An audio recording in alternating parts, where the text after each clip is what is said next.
ජනාධිපති අරමුදලෙන් ක්‍රියාත්මක කරන 2023-2024 අපොස උසස් පෙළ විභාගයේදී දිස්ත්‍රික් මට්ටමින් ඉහළ දක්ෂතා දැක්වූ විශිෂ්ටයින් ඇගයීමේ බස්නාහිර පළාත් වැඩසටහන අග්‍රාමාත්‍ය ආචාර්ය හරිනි අමරසූරිය මහත්මියගේ ප්‍රධානත්වයෙන් ඊයේ පෙරවරුවේ අර්ලියගහ මන්දිරයේදී පැවැත්විණි.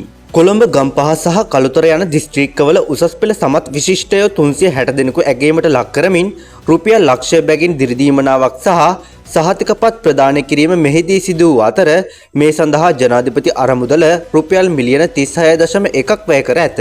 මෙහිදී අදහස් දැක් වූ අග්‍රාමාත්‍ය ආචාර්ය හරිනි අමරසූරිය මහත්මිය සඳහන් කළේ රටේ මානව සම්පත දියුණු කිරීම වෙනුවෙන් රජයක් ලෙස ඕනෑම කැපකිරීමක් කිරීමට සූදානම් බවයි. ජනතාවට අයිති ජනාධිපති අරමුදල තවදුරටත් ජනතාවට සමීප කරමින් දේ දරුවන්ගේ අධ්‍යාපනය වෙනුවෙන් ඉටු කරන කාර්යභාරය මෙහිදී අග්‍රාමාත්‍යවරයාගේ ඇගයීමට ලක් විය.